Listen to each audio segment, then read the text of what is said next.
ప్రస్తుతం యావత్ Indian cinema lovers Pushpa 2 cinema కోసం ఎదురు చూస్తున్నారు. ఐకాన్ స్టార్ ఫ్యాన్స్ ఎప్పుడెప్పుడు అని ఎదురు చూస్తున్న తరుణం రానే వచ్చింది. మరికొద్ది గంటల్లోనే పుష్ప 2 ప్రపంచం థియేటర్ లో మొదలు కానుంది. డిసెంబర్ 4న రాత్రి 9:30 బెనిఫిట్ షోలు వేయనున్నారు. దీంతో తెలుగు రాష్ట్రాలతో పాటు ప్రపంచవ్యాప్తంగా పుష్ప ఫేవర్ కొనసాగుతోంది. ఇప్పటికే టికెట్ బుకింగ్ ప్రారంభం కాగా హాట్ కేకుల్లా అమ్ముడవుతున్నాయి. భాషతో సంబంధం లేకుండా టికెట్స్ బుకింగ్ లో పుష్ప సరికొత్త రికార్డులు తిరగరాస్తోంది. విడుదలకు ముందే రికార్డులను తిరగరాయడం మొదలుపెట్టిన పుష్ప 2 థియేటర్లకు వచ్చాక ఎలాంటి వండర్స్ క్రియేట్ చేస్తుందో అని అటు ఫ్యాన్స్ తో పాటు సినీ క్రిటిక్స్ సైతం ఆసక్తిగా ఎదురు చూస్తున్నారు. ఇదిలా ఉంటే ఇప్పుడు పుష్ప 2 విడుదలకు ముందే పుష్ప 3 చిత్రానికి సంబంధించిన వార్తలు వస్తున్నాయి. ఖచ్చితంగా పుష్ప ఫ్రాంచైజీ నుంచి మరో సినిమా ఉండనుందని గత కొన్ని రోజులుగా వార్తలు వస్తూనే ఉన్నాయి. బెర్లిన్ ఫిల్మ్ ఫెస్టివల్ లో అల్లు అర్జున్ స్పందిస్తూ పుష్ప పార్ట్ 3 ఉంటుందని తెలిపారు. పుష్ప 2 క్లైమాక్స్ లో పార్ట్ 3 కి లీడ్ ఇస్తూ కొన్ని సన్నివేశాలను చూపించనున్నారని వార్తలు వచ్చాయి. ఇక తాజాగా సోమవారం హైదరాబాద్ లో జరిగిన ప్రీ రిలీజ్ ఈవెంట్ లో దర్శకుడు సుకుమార్ పార్ట్ 3 గురించి ఆసక్తికర వ్యాఖ్యలు చేశారు. పుష్ప 3 ఉంటుందని ఇండైరెక్ట్ గా హింట్ ఇచ్చారు సుకుమార్.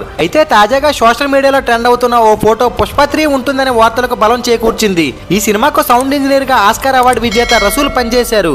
ఆయన తన టీమ్ తో కలిసి దిగిన ఫోటో వెనక పుష్ప 3 టైటిల్ ఉంది.